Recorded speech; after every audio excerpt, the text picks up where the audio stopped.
तो कैसे हो आप सब। तो आज ज़रा बात करते हैं क्लास 11th के अकाउंट्स का चैप्टर नंबर 1, जो कि है पूरा थ्योरेटिकल चैप्टर। तो पूरी बुक से पढ़ने की जगह मैं लेके आ गया हूँ ऐसे नोट्स जिनको पढ़ो और बस चैप्टर को ख़त्म करो। तो ज़रा एक एक कंसेप्ट को डीपली अच्छे से समझ लेते हैं। पहला आता है what is the meaning of accounting, यानी अकाउंटिंग हमारे को क्या समझाता है कि अकाउंटिंग है क्या। तो accounting is the process of recording, classifying, summarizing, analyzing and communicating financial transaction of a business। Accounting हमारा एक ऐसा प्रोसेस है जिसमें हम पूरे सिस्टमेटिक तरीके से जितने भी हमारी एंट्रीज़ है, अब एंट्रीज़ से यहाँ पे क्या मीनिंग है कि कोई भी चीज़ जो हम परचेज़ कर रहे हैं, बेच रहे हैं, ये सारी चीज़ें हमारी एक एंट्रीज़ की तरह रिकॉर्ड की जाती है अकाउंट्स में। उन चीज़ों को ये रिकॉर्ड करने में हेल्प करता है एंड देन उनको क्लासिफाई करने में भी हेल्प करता है कि कौन सी परचेज़ की एंट्रीज़ है एंड कौन सी सेल्स की एंट्री है। फिर उनको एक जगह समराइज़ करते हैं, देन एनालाइज करते हैं कि क्या हमने जो एंट्रीज़ रिकॉर्ड करी थी क्या वो सही तरीके से रिकॉर्ड की गई हैं, एंड बाद में communicating financial transactions of a business. And then उनको हम अपनी बुक्स में रिकॉर्ड कर लेते हैं एंड देन उनको जितने भी हमारे कंपनी के जो भी हमारे यूज़र्स हैं, फाइनेंशियल यूज़र्स हैं, उनको ये एंट्रीज़ हम समझाते हैं, उनको ये एंट्रीज़ शो करते हैं जिससे कि वो इन चीज़ों को इवेल्युएट कर सकें। अब इनके अंदर हमारा आता क्या क्या है। It involves identifying transactions that are financial in nature, measuring them in monetary terms, recording them in books of accounts like journal and ledger। तो पहले ये 3 पॉइंट समझ लेते हैं। पहला पॉइंट यहाँ पे ये कहते हैं identified transactions that are financial in nature, यानी कि हमारा ये जो अकाउंट्स है ये सिर्फ और सिर्फ वो एंट्रीज़ को रिकॉर्ड करता है जो फाइनेंशियल, यानी कि जिनमें पैसा इन्वॉल्व होता है। दूसरा पॉइंट हमें यही समझा रहा है that are in monetary terms, जिनको हम पैसों में उनको नाप सकते हैं basically. Then recording them in books of accounts like journal and ledger. हमारे अकाउंट्स में 2 तरीके की बुक्स होती हैं, जर्नल एंड लेजर, जिस पे आप स्पेसिफिक चैप्टर आगे पढ़ोगे। देन जर्नल एंड लेजर होती क्या है, ये वो बुक्स ऑफ अकाउंट्स है जिनमें हम अपनी एंट्रीज़ को रिकॉर्ड करते हैं। इनको फुल डीप में मैं आगे समझाऊंगा। Summarizing them to prepare financial statement like profit and loss account and balance sheet। अब इन एंट्रीज़ को बाद में समराइज़ करने में ये हेल्प करती हैं जिससे कि हम अलग अलग कंपनी के अलग अलग प्रॉफिट एंड लॉस अकाउंट या बैलेंस शीट बना सकें, जिससे कि प्रॉफिट को या लॉस को कैलकुलेट करना इजी हो जाए। बैलेंस शीट बेसिकली हमारी वो स्टेटमेंट होती है अकाउंट्स में जिसमें सारी परचेजेस एंड सारी सेल्स को रिकॉर्ड किया जाता है। देन एट लास्ट हमारा परचेजेस एंड सेल्स का टोटल इक्वल आना चाहिए जिससे कि कंपनी में बैलेंस मेंटेन रहे। Interpreting and communicating the result to stakeholders like owners, investors and government. ये हमारे को इंटरप्रेट करने में हेल्प करता है कि चीज़ें सही हमने रिकॉर्ड करी हैं या नहीं, उनको सही से देखने में, एनालाइज करने में हेल्प करता है। एंड बाद में जो भी रिज़ल्ट हमारा निकलता है, ये इंपॉर्टेंट पॉइंट आ जाता है, जो भी रिज़ल्ट हमारा निकलता है ये बाद में उनको जितने भी कंपनी के स्टेक होल्डर्स हैं, जैसे कि ओनर, इन्वेस्टर्स जिन्होंने हमारी कंपनी में इन्वेस्ट करा है, या गवर्नमेंट, ये उन सबको रिज़ल्ट शो करता है। इसको एक एग्जाम्पल से समझ लेते हैं। If a business purchases goods worth ₹10,000 and sells them for 15,000, accounting records both transaction and shows a profit of 5,000। Accounting helps the business in tracking its financial performance and making informed decisions। यानी कि अगर एक business है जिन्होंने purchase करें 10,000 के goods और उसको 15,000 में बेच दिया, तो ये जो 5,000 का बीच में उनको प्रॉफिट हुआ है उसको ये अकाउंटिंग जो है ये दोनों एंट्रीज़ को रिकॉर्ड करेगा। ये सिर्फ ये नहीं कि या तो ये सिर्फ परचेजेस या सेल्स को एक चीज़ को रिकॉर्ड नहीं करेगा, ये हमारा purchases, sales and even profit या लॉस जो भी होता है उन सभी चीज़ों को रिकॉर्ड करता है बुक्स ऑफ अकाउंट्स में। आप एक और एग्जांपल से समझ सकते हो, जैसे बचपन में सब करते थे, आपने एक 5 रुपये का पेन खरीदा, अब दोस्त ने पूछा ये पेन तो बढ़िया चल रहा है, कितने का खरीदा? आपने उसको बोल दिया 10 रुपये का खरीदा और आपने उसको ये पेन सपोज 10 रुपये में आगे बेच दिया। तो बीच का ये जो 5 रुपये का प्रॉफिट था ये आपकी कमाई हो गई खुद की, और इसको हम तीनों चीज़ों को बुक्स ऑफ अकाउंट्स में रिकॉर्ड करते हैं। अकाउंटिंग हमारे को बिजनेस को हेल्प करता है उसकी फाइनेंशियल परफॉर्मेंस को एनालाइज करने में, ताकि वो अलग अलग डिसीजन ले सके कि कंपनी के लिए कौन सा डिसीजन अच्छा है। It is rightly called the language of business. इसको बिजनेस की लैंग्वेज एक तरीके से बोला जाता है। आगे बात करते हुए चलें कि आगे हमारा चैप्टर क्या है, फीचर्स ऑफ अकाउंटिंग। अब ये अकाउंटिंग की अलग अलग कैरेक्टरिस्टिक्स, इसके फीचर्स क्या हैं। तो की फीचर्स जो आ जाते हैं वो क्या क्या हैं हमारे पास, आइडेंटिफाइंग फाइनेंशियल ट्रांजैक्शंस। ये जो हमारा है फीचर सबसे पहला जो अभी हमने समझा कि फाइनेंशियल ट्रांजैक्शंस को बताता है। ये सिर्फ और सिर्फ मॉनेटरी ट्रांजैक्शंस जो पैसों में ट्रांजैक्शंस हुई हैं उन्हीं को रिकॉर्ड करता है। लाइक फॉर एग्जांपल आपने गुड्स बेचे 5,000 के, ये उसको रिकॉर्ड करेगा। लेकिन अगर किसी कस्टमर की कोई कंप्लेंट है, लाइक फॉर एग्जांपल आपका कस्टमर आपको कोई कंप्लेन कर रहा है कि ये चीज़ आपकी अच्छी नहीं है, ये चीज़ में ये खराबी है, इसमें ये चीज़ खराब है, तो वो कंप्लेंट को आप रिकॉर्ड नहीं करोगे, लेकिन आप जितनी भी चीज़ें खरीद रहे हो या बेच रहे हो आप वो चीज़ को ज़रूर रिकॉर्ड करोगे। दूसरा हमारे पास आता है रिकॉर्डिंग इन मॉनेटरी टर्म्स। फिर वही बात आ जाती है, सारी की सारी चीज़ें जिसको आप पैसे में नाप सकते हो, सिर्फ पैसों का लेन देन वाली चीज़ें वो ही रिकॉर्ड होती है हमारी बुक्स ऑफ अकाउंट्स में। जो भी चीज़ भाईचारे में आ जाती है ना, कि भाईचारे में आपके किसी दोस्त को जैसे सपोज पार्टी में जाना होता है, तो क्या करते हैं दोस्त, आपसे एक दोस्त से शर्ट ले ली, एक से पैंट ले ली, एक से जूते ले लिए, एक से घड़ी ले ली और चलो जी पार्टी के लिए तैयार। तो ये सारी चीज़ें आपकी बिल्कुल रिकॉर्ड नहीं होती। सिर्फ और सिर्फ यही चीज़ अगर एक लड़का आपकी दुकान से खरीद रहा है तो वो चीज़ वो आपके यहाँ से खरीद रहा है, आपकी सेल हुई है, आप उसको ज़रूर रिकॉर्ड करोगे। देन आता है systematic recording. Transactions are recording chronologically in the journal and then posted to ledger. हमारी जितनी भी ये ट्रांजैक्शंस हैं इनको हम जर्नल बेसिकली हमारी वो बुक है जिसमें हम सारी एंट्रीज को एक साथ रिकॉर्ड करते हैं, परचेजेस सेल्स की सारी।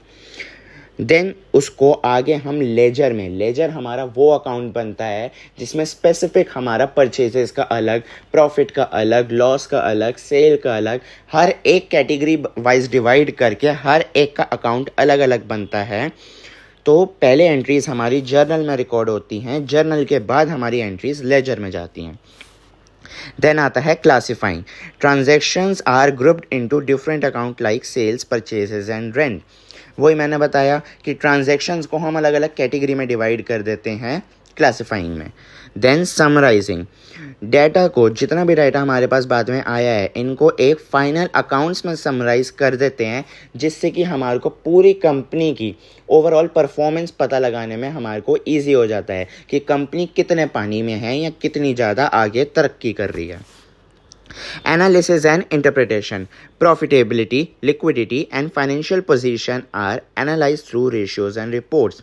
जितनी भी कंपनी को प्रॉफिट हो रहा है या लिक्विडिटी या जितनी भी हमारी फाइनेंशियल पोजीशन है उसकी जैसी भी है, ये अलग अलग कंपनी की जो भी रिपोर्ट्स निकलती हैं, बनती हैं, या जो डाटा है, सारी चीज़ों को अच्छे से एनालाइज किया जाता है, जिससे कि कंपनी की क्या रेपुटेशन है, कितना वो पैसा कमा रही है या कितने घाटे में है, सारी चीज़ें हम इजीली एनालाइज कर सकें। देन कम्युनिकेशन आता है हमारा लास्ट। जितने भी हमारा फाइनेंशियल रिजल्ट है, चाहे वो प्रॉफिट हो चाहे लॉस हो, कुछ भी हो, ये सारी की सारी चीज़ें बाद में हमारी कंपनी के जो स्टेक होल्डर्स हैं उनको आगे कम्युनिकेट करनी होती है। ये थे हमारे कुछ फीचर्स अकाउंटिंग के। आगे बात कर लें ऑब्जेक्टिव्स की, कि क्या अब ऑब्जेक्टिव्स हैं हमारे अकाउंट्स के, तो ये काफ़ी ज़्यादा इंपॉर्टेंट है, ये भी पढ़ लेते हैं। जिसमें हमारे पास सबसे पहले आता है maintaining systematic records to ensure no financial transaction is missed और duplicated.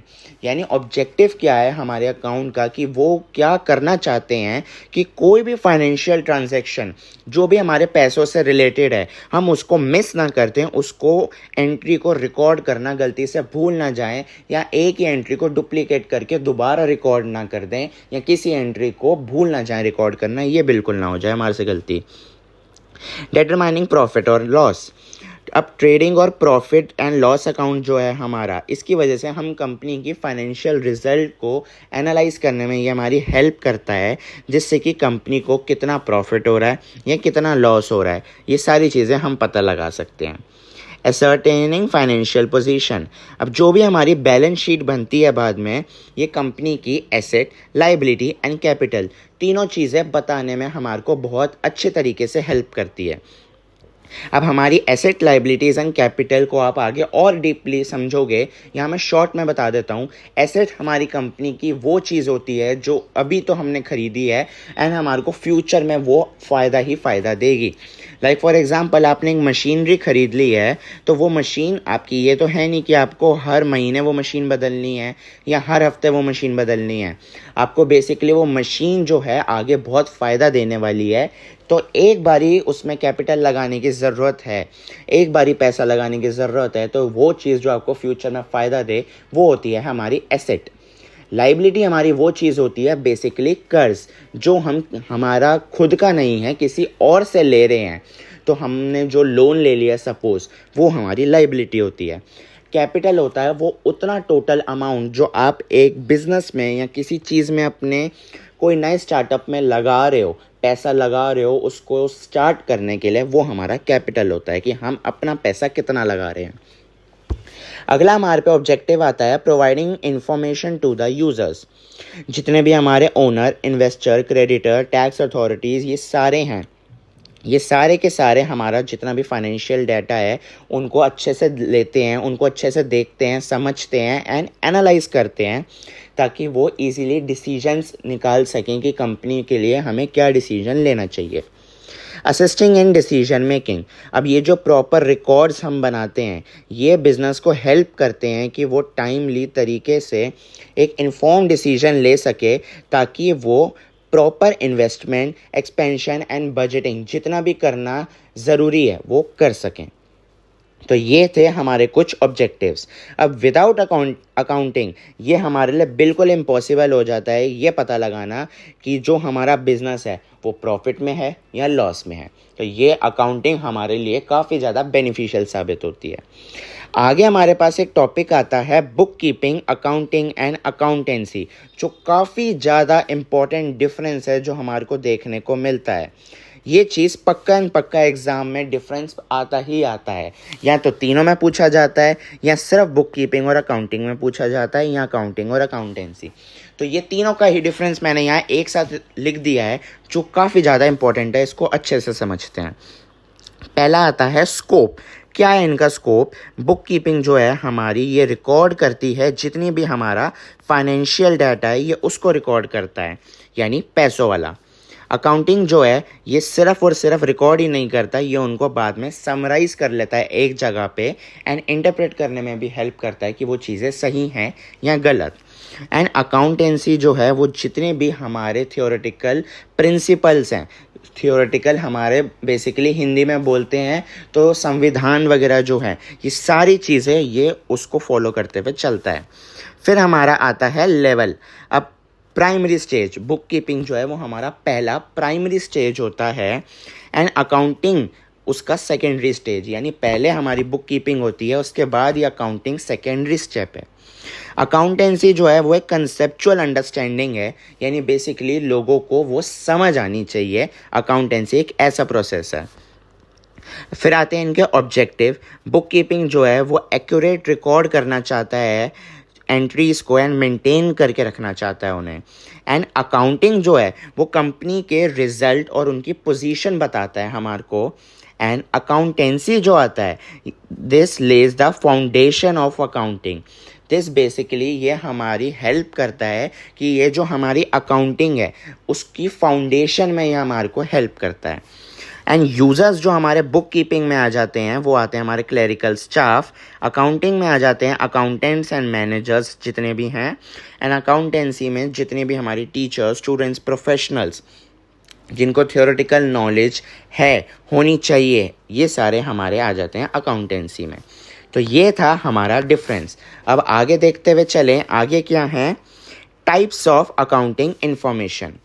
Types of accounting information जो है उसमें ये क्या बोलते हैं? Accounting provides useful information to both internal and external users. अब अकाउंटिंग के अंदर हमारे पास दो तरीके के यूजर्स आते हैं। वो दो यूजर्स हमारे हैं, पहले होते हैं हमारे इंटरनल यूजर्स एंड दूसरे होते हैं एक्सटर्नल यूजर्स। इनको अच्छे से समझते हुए चलते हैं। इंटरनल यूज़र्स हमारे बेसिकली वो यूज़र्स जो कंपनी के अंदर के हैं, जो अंदर खाते काम करते हैं, जो बेसिकली हमारी कंपनी की गुडविल के लिए काम कर रहे हैं। बेसिकली एक्सटर्नल यूज़र्स भी काम करते हैं वही वाला हमारा, लेकिन इंटरनल यूज़र्स जो कंपनी के अंदर रह के काम करते हैं, जैसे कि हमारे आता है पहले ओनर्स। तो ओनर्स जो है वो क्या करते हैं, to know profit loss capital position, यानी कि प्रॉफिट लॉस या हमारा जो भी कैपिटल जितना पैसा लगाया है उनकी पोजीशन को पता लगाने में हमारे ओनर्स हेल्प करते हैं। देन हमारे पास आते हैं मैनेजर्स। मैनेजर्स जो हैं इंटरनल यूज़र, ये हमारी बेसिकली अलग अलग डिसीजन मेकिंग में हेल्प करते हैं कि क्या डिसीजन हमारी कंपनी को लेना चाहिए और ज़्यादा प्रॉफिट कमाने के लिए। देन एक्सटर्नल यूज़र्स आते हैं। एक्सटर्नल यूज़र हमारे वो यूज़र होते हैं जो बेसिकली बाहर रह के कंपनी का काम करते हैं, जैसे कि इन्वेस्टर्स। ये डिसाइड करते हैं कि हमें इस कंपनी में इन्वेस्ट करना चाहिए या नहीं। क्रेडिटर्स, ये कंपनी की क्रेडिट वर्थनेस देखते हैं कि क्या ये पैसा देने के लायक हैं। देन गवर्नमेंट जो है वो क्या हेल्प करती है, ये for taxations and regulations, basically ये टैक्स वैक्स में हेल्प करती हैं। देन एम्प्लॉयज़ जो हैं, salary, job security and future planning, इनके लिए ये काफ़ी ज़्यादा ज़रूरी है। एम्प्लॉयज़ के लिए इनकी सैलरी, इनकी जॉब सिक्योरिटी एंड इनके आगे की future planning. Customers, for product supply continuity, जो भी हमारी प्रोडक्ट की सप्लाई जितनी भी है उसकी कंटिन्यूटी को मेंटेन करके रखना, ये हमारे कस्टमर्स हैं। The accounting information must be reliable, relevant and timely for all users to make sound financial decisions. जो ये accounting information है, ये एक तो reliable यानी एकदम सच्ची, relevant and timely for all users, एकदम time to time correct सही तरीके की information हमें मिलनी चाहिए, जिससे कि financial decisions कंपनी के जो users हैं वो easily और जल्द से जल्द ले सकें। ये थे हमारे कुछ टॉपिक पार्ट 1 में जो हमने कवर कर लिए अकाउंट्स चैप्टर 1 के। अब इसी के साथ पार्ट 2 मैं निकालूंगा बहुत जल्द, जिसमें मैं आगे का ये चैप्टर ख़त्म कर दूंगा सेकंड पार्ट में ही। तो अगर ये वाली वीडियो पसंद आई है ना, तो बस एक काम कर देना, लाइक कर देना वीडियो को, और सब्सक्राइब करना बिल्कुल मत भूलना, क्योंकि सब्सक्राइबर्स तुम्हें पता है कितने ज़्यादा ज़रूरी हैं। और अपने उस दोस्त के साथ ये वीडियो ज़रूर शेयर कर देना जिसको इस चीज़ में दिक्कत आ रही थी अकाउंट्स चैप्टर 1 में। Okay, tata, bye bye.